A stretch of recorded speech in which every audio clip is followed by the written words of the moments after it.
Good to see those familiar names and new names as well. Welcome, welcome. Make yourself comfortable. Well, welcome to our May Exportia Lab. So I will just start by our traditional acknowledgement. So in spirit of reconciliation, Exportia acknowledge the traditional custodians of country throughout Australia and their connections to land, sea, and community. We pay our respect to the elders, past and present, and extend that respect to all Aboriginal and Torres Strait Island people today. So thank you for joining. We are going to be together for 30 minutes. I'd like to welcome our new participants. I have never been on an Exportia Lab before, and also some traditional, I would say, participants who keep coming back regularly. Welcome back. Good to see you. All right, we are 30 minutes together on this Exportia Lab, and I can see people coming in, plus the people I can't see, who are on LinkedIn. So welcome everyone, make yourself comfortable. Let's start. Our Exportia Lab today is about how to generate high quality B2B leads in Europe. And we are going to spend 30 minutes on this. So are you looking to accelerate your sales in Europe? Well, you've come to the right place, because this is definitely what we are going to talk about today with this topic. So in terms of the attendance, feel free to ask questions throughout the session on the chat or on the question pad. Just be aware, this is quite a dense topic. So I might get the topic through, we'll get all the questions in the end and we'll respond. I'll try to respond to them in the end, because otherwise I'm aware of people's time. This way we try to get everybody on time if they have to leave after 30 minutes. Okay, so you've come to the right place. We're talking about sales acceleration through a B2B lead generation campaign. My name is Christelle. I'm your host. I'm the founder of Exportia, and I run those B2B those Exportia Labs on a monthly basis to talk about business development in Europe. I'm also an author. Some of you already have copies of my book, The 4 Steps to Generate Your First €1,000,000 in Sales. With my business Exportia, we provide European business development services, and our objective is to scale non-EU businesses to their first €1,000,000 in sales and beyond. This is our team. We have a majority of the team based in Europe and a small team here based in Australia. And basically, the reason I'm running this topic is we have a lot of experience in running lead generation campaigns in the B2B sector. And this is an example of one of those campaigns we've run for one of our happy customers, Telematica, for whom we have organized a series of meetings with a lead generation campaign for their presence at the trade show. So trade shows are a good way as we can make the most of lead generation campaign, especially when you've made a big investment in those. All right, I'm sharing this with you today because lead generation is the best way to accelerate sales in Europe. It has worked for the last almost 17 years for us, helping our clients generate sales. So this is really efficient. So I would like to take you through today 4 steps, and we're going through a framework. So the design of the campaign, how you need to get organized about it. We're going to look at how to run the campaign and how to reflect and revise. Okay, let's look at the first one, the design phase. And in your design of your campaign, what you need to do first is to be very clear on your campaign objectives. So first of all, Is it about boosting your pipeline of leads and new customers? Is it about having more demos? Is it about testing a new industry segment and gathering some feedback? So you need to have a very clear objective on this. It can be around new customers. It can be around more marketing. You've invested into a show and you want to make the most of it, make sure it's successful. Or you are lacking brand awareness in a specific market and you want people to hear about your brand. I have the sales channel icon there on my slide because you could just want to provide some support to a distributor. And we've done that year after year, and it's very efficient. If you run a successful lead generation campaign to support your distribution, it's a great way to help them generate sales. For us, if you work with distributors in Europe, you have your channels, you generate some leads, you work with them, that creates sales. So that's a very powerful way to get your sales accelerated, is to do those lead generation campaign for distributors, with distributors. It's very efficient. I know some of you will say, well, distributors are supposed to generate their own leads, right? Yes, they are. But the reality is they've got a lot on their plate too. And if they need to take on your new product that they've never heard of before, you're going to have to show them the way. So that's what we like to do. So first of all, be clear on your customer target. Who's the customer? Which industry are you targeting? What type of company in terms of size, public or private sector? And also which job role, specifically which job role do you want, which person and what's their role? Who do you want to talk to is really important. Then you need, in Europe, it's very critical for you to know where you're going to run your campaign. So basically, probably not go across Europe because you're going to lose a little bit of, it's going to be hard to run. You're going to have to translate into many different languages. But which city, which region would you like to create traction in? We talked to a Melbourne-based business client of ours recently, and they already have one client in one specific region. So we said to them, okay, let's do a campaign around that region then. Leverage your first reference in this region, or one country or multi-country. So if you're doing multi-country, just make sure you have the resources to support that. And you have the ability to translate into many languages your resources as well. So one country at a time is great. A region at a time is also great.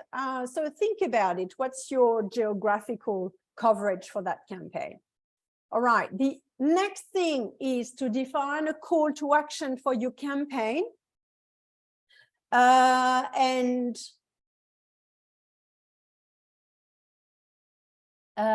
Basically, if we define a call to action that is easy to say yes to, so basically what you do is, it must be an easy step to take. It should not be a high commitment. You should have a low barrier.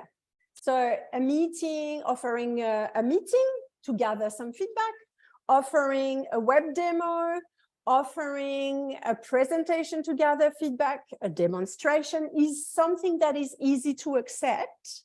And basically, it's not too hard. So I would encourage you to make sure that you choose a call to action that is easy to accept, low commitment to start with. If you want to have a sale on the first go, it's not going to work. So little step. What's the first little step you want to take for that campaign?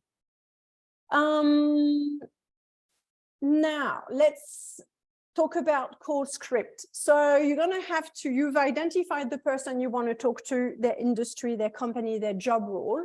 And basically you are going to need to prepare your call script. So in your call script, you need to know, to be very precise on, you need to say who you are, what do you do, very concise and short. who do you want to talk to? Preferably have ready the name of the person, if you can, if not the job role. That's why you need to know that really in advance. And what do you want? Basically, I would like to have some feedback on a specific product that this person would benefit from, or I would like to have potentially present my product to this person. And so be precise and direct, it's fine. Okay, in your email script, just have that ready, shortly, very short and sharp. Who you are, what you do, who do you want to talk to, what do you want? What's your call to action there? You also have a short product description, your value proposition under that, and your credentials. If you have a client that is quite well established, even if it's in Australia or in the US, it doesn't matter if it's not in Europe. You also mention here, and I see the question that are starting. So keep giving in terms of a question. I'll try to respond if we're on time. I will respond to all of them at the end, but if we have time, I will respond as I go. Email script, product description, value proposition, credential, and a translated brochure. The best way to create traction is if your team doesn't have language skills for Europeans, okay, no French, no German, and you're targeting one of those countries, at least have a brochure translated in their language, because that will help you, that will actually help you to cut through, okay? Now you need to organize your campaign, and that is where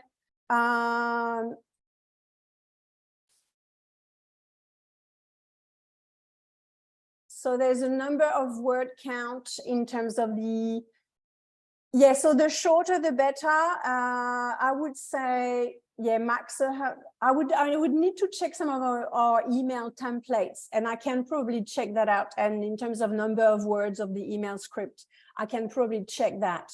That's a good question, Carlos, thanks. Organize your campaign. Okay, let's look at GDPR. So GDPR, we've done a full webinar in 2018 about GDPR. So I can send you a link to that. But when you run a campaign, what you need to be aware about the general data protection regulation in Europe is that it mainly protects individuals, whether it's their private personal address or whether it's their professional contact details. It also applies when you are targeting professionals, okay? So that means that it's not because this is a professional address with a business domain name that it's not covered by GDPR, it is. So some of the best practices that we recommend, and you're welcome to listen to the full webinar on GDPR, but first of all is to obtain a list of European businesses that correspond to your target list. That's the first way. And then the best ways, so then one of the recommended best practices is to ask consent before you send some information. And you don't start bombarding the different email addresses from your company, from the company you're targeting in Europe. So call reception, ask for the right person, and when you talk to the right person, ask for permission to send information via email. So that's the bottom line, simplest way to do it. You've received permission to send information. You've even, what happens often is you even get the contact email of that person, and you can then, you've received it from the business, you can then send your email. Okay, have a link on your website, have on your website your privacy policy, just to make sure that people you can refer to it as well, and that they know what is your privacy policy when it comes to protection of data and personal data. And also make sure you are going to organize in your own system how you're going to record the consent. So whether you have an email or a phone call conversation saying, well, I was given that email address and I'm going and I was told to send that email to that person. You need to have some kind of record. Best is to have some opt-ins. So to send an email and say, I've received permission to send you this information. And then if you would like to opt in to our newsletter, please tick here. What is really important when you record the consent, and that's why it's a bit tricky, is that it's always for a specific purpose. So the person authorized you to send them some product information, but they haven't authorized you automatically to receive newsletters, right? So that is very different. So you need to be, if you receive in your correspondence, because you are in a sales transaction with that company and with that person, doesn't mean that you're going to have to subscribe automatically all the contacts to your newsletter. You need to ask for the consent separately because that's a separate purpose. So a consent for a specific purpose is important. Always remember to record opt-outs. So opt-outs are, you're giving the option to anyone, receiving correspondence from you to opt out, keep record of it. So organize in your internal system to be able to really flag that this person has opted out. It's very important because you may work as a team and you may have your marketing department sending emails, and you may have your salesperson talking and sending email to that person. So make sure this is really transparent across the organization around the opt-outs. Don'ts. So don't buy a list of individual names that have not given consent to be contacted by you. So that's really something critical. When buying lists, just be careful.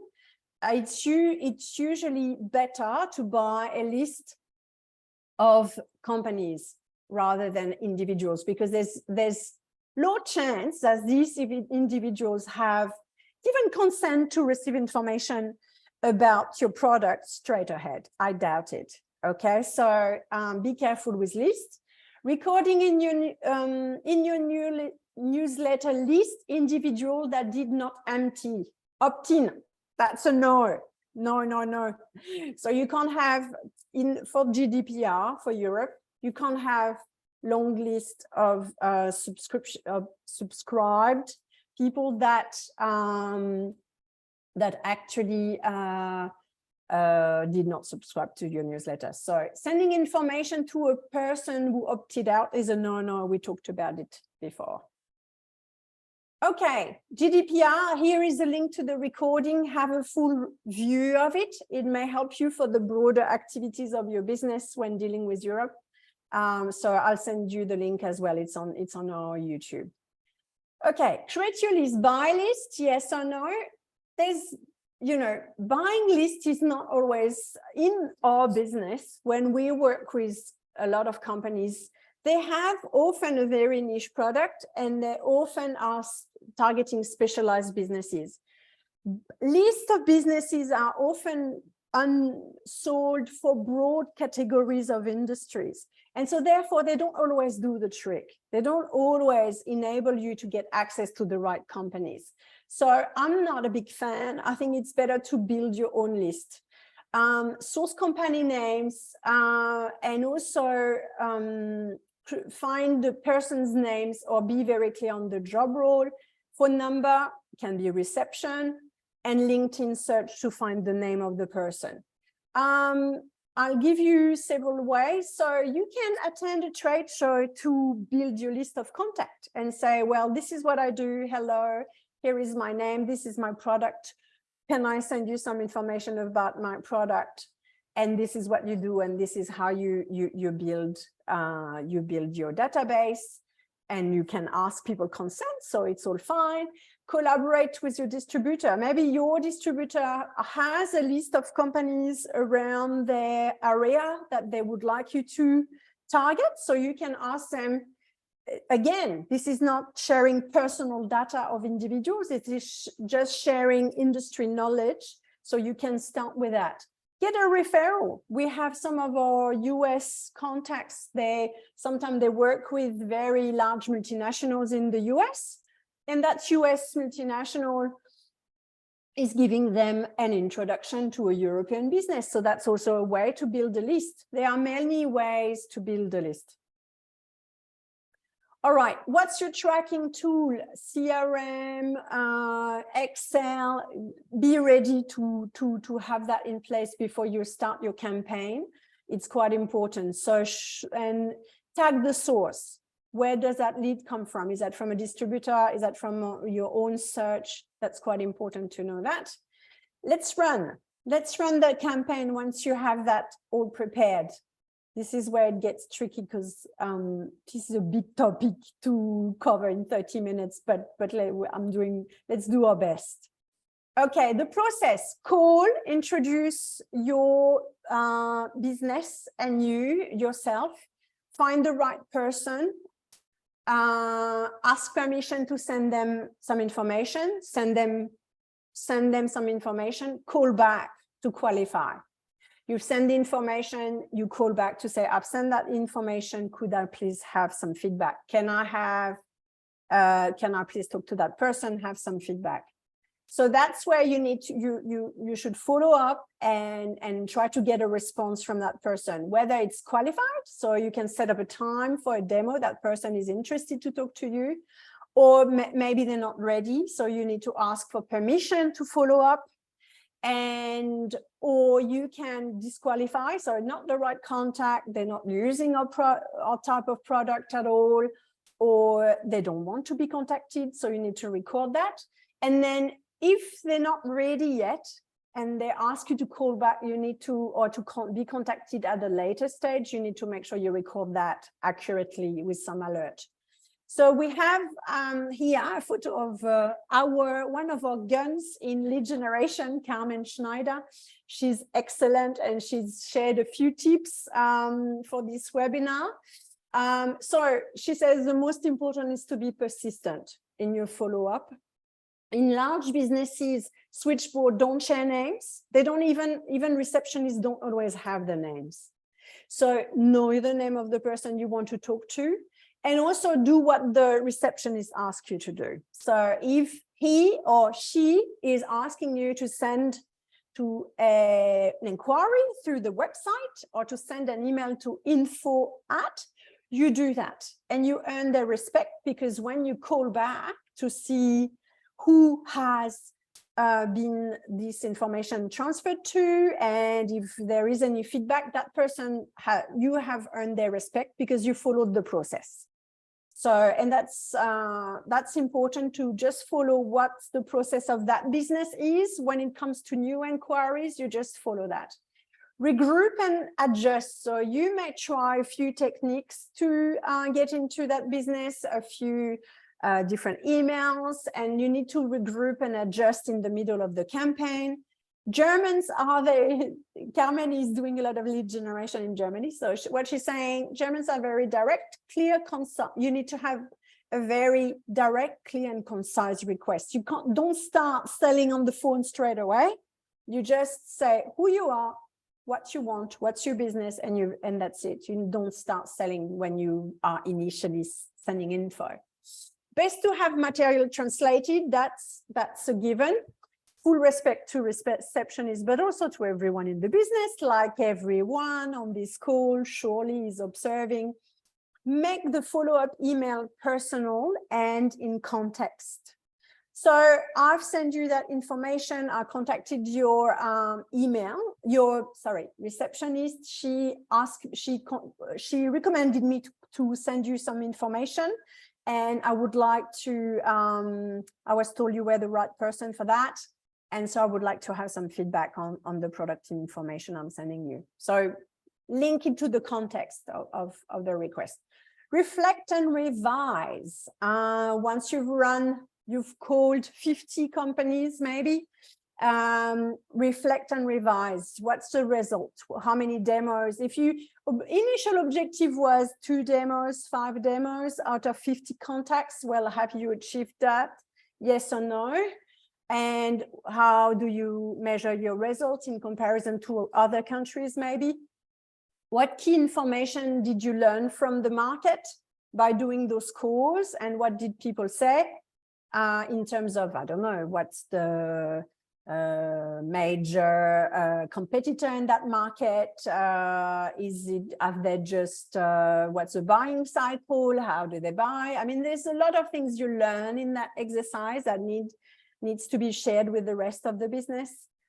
What's next? So how are you going to nurture those contacts? You've asked them when you could follow up next. So that's your nurturing that you are going to start. Maybe you have also asked them if they also would like to subscribe to your newsletter, and you need to report the consents and the opt-outs, and what should you do differently next time? Maybe you should do a campaign in 3 months again.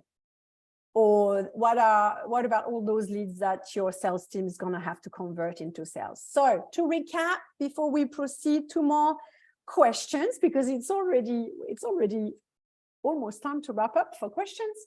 Okay, design, campaign objectives, clear customer target, define your EU geography, 1 country, 1 region, maybe. Call to action, prepare your scripts. Organize, prepare for your GDPR compliance. Create a list, use the right tracking tool of your correspondence with them, run it, call, email, follow up, regroup, record all the information, and then at the end, reflect and revise what has worked, what has not worked, and how you're gonna convert the active leads, but also nurture, and when is your next campaign gonna happen. So now I have an action for you, is to actually start to design your own campaign. Have a think about a campaign and be clear on your objective, and start to scope it and give yourself some objective around it. I think every success that we've worked on with our customers starts with a great campaign. So that's a really great way to actually be successful in Europe. So I'm just going to start to respond to some questions. So what website do you recommend to buy leads? So we don't really buy leads. You don't really buy leads because, as I mentioned before, you really need to ask consent before you contact people. But you can buy company lists, and there's a lot of things out there. So and they're on a country basis usually, so they're different depending on the countries, and you have to do your own diligence of those sites. As I said, it's not always a great way to build a list, is to buy lists of companies. I think it's sometimes better, especially when you are in a niche market, to actually build your own list. But yeah, I'm sure there's a lot of websites. The main in terms of the, I'm just reading the other question, sorry. So in terms of buying lists, yes, so it really depends what size of and what industry you're targeting. If they are very generic industry, it might be worthwhile. You have to due diligence those companies selling lists, because you don't want to be in breach. So that's very important.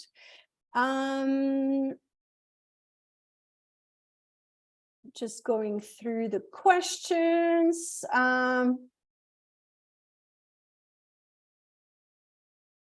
The best way to build a list. So a lot of trouble to build them. So yes, so basically to build a list, I would say if you have a look at companies that are active in the sector through industry associations, in the country, companies' lists are also available, in trade shows, exhibitors. You can go and visit a trade show in a specific industry you're interested in. So that's how, in my view, Google searches with the right keywords are also a great way to build lists. There's many different ways, but it's all about the quality of the targets rather than the huge lists that are very hard to go through, and a lot would have, would be outdated and so on. No, so Santosh is asking if it's a campaign through Google, Facebook, or any social media. No, we're talking about good, old school, cold calling and lead generation campaigns. That's what we're talking about here. But any lead coming in from social media or from Google or from Facebook, they can be coming into that pipeline of leads for the team that can do the lead generation. So we are wrapping up. I'm just going to stay for a bit more questions for Mahesh. Here is our lead generation team. If you want more info, contact us. So do free pilots, trial demos work? Or will a paid trial with a money back work in Europe, culturally speaking?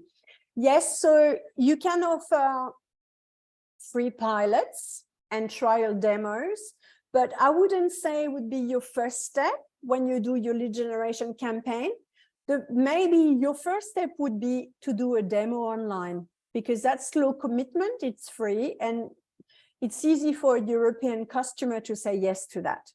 To say, okay, I'm going to give you a demonstration of 30 minutes online of our product. And then you start to talk around free pilot. In terms of paid trial with money back, I kind of usually like to have European customers commit to you. And so if they have validated their interest, I kind of like them to commit to they can have a free trial. At the end of the trial, they need to commit to buy. So it's like try and buy, or 3 months free, and then, but you need to kind of preempt their commitment in advance before you give them anything free. So they need to understand that if they like what they see in your trial, they're going to have to buy, and they need to know at what price. So I think that's important. But yes, try and buy and all of that works really well. We've done it many times with technical products, not a problem at all. It works really well. Culturally, Europeans are used to it, not a problem as well.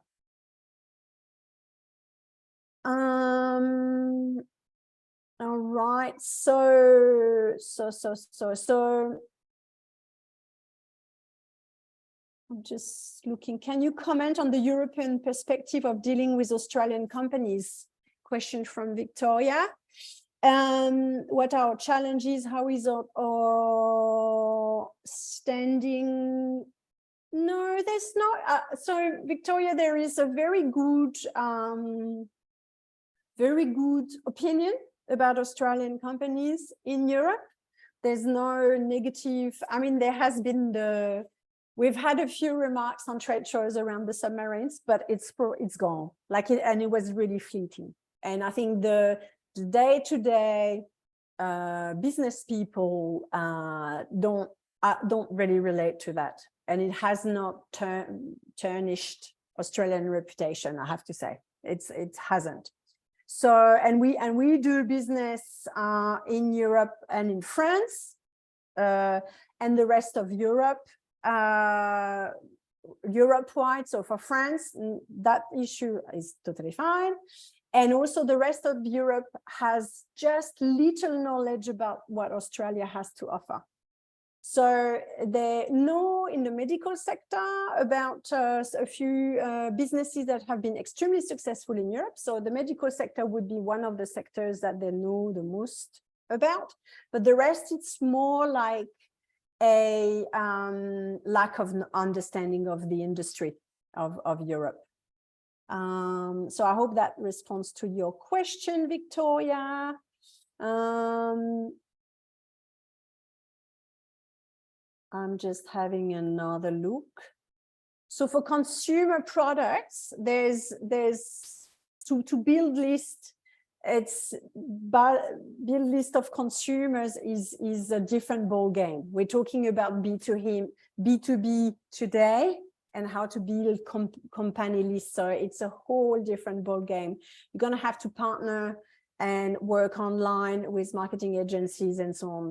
That's a very different process.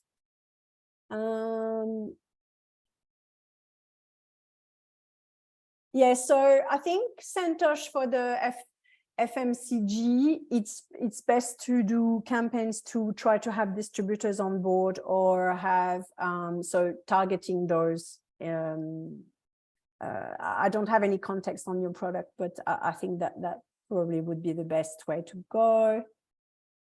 Anyone else? I think we are 5 minutes over time. Is there any other question? If there isn't any other question, we are going to wrap up. I'd like to thank you, everyone, for tuning in. All the new attendees are very welcome. Good to see you, all Daryl and Paul and all the Dinker and everyone and Peter as well, and Peter. Good to see you all. So feel free to reach out. Thanks for tuning in, and I will see you next month. If you're not aware about it in Australia, so that's an event for Australia. Sorry for the others, this event. So basically how to leverage opportunities in the European market. We're going to talk about ag tech in an event in Wagga at Charles Sturt University with RSM and Business New South Wales. Our next lab will be on the 14th of June. Topic to be defined. So you're welcome to tune in. Thank you very much. I will see you next month. Thanks. Bye. Thank you. Thanks, Carlos. Thanks, everyone. Bye-bye.